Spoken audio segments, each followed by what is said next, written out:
I wrote an op-ed in the Daily Wired distilling some of this stuff.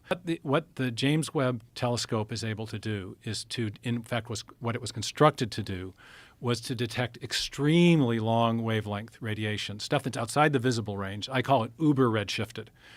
It's actually in the infrared range is the more accurate physics term. So it's looking for very long wavelength radiation coming from galaxies that are very, very far out there.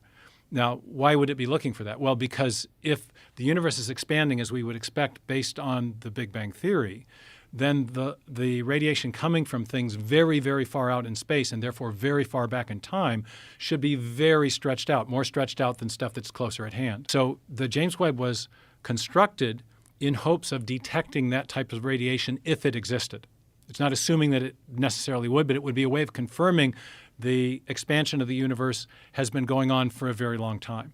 And in order to do that, the NASA people created some amazing technology. They supercooled the detection technology or the detection apparatus to, I think, 5, 6, 7 degrees above absolute zero, so that the heat coming off of the instrument itself was not creating infrared that would interfere.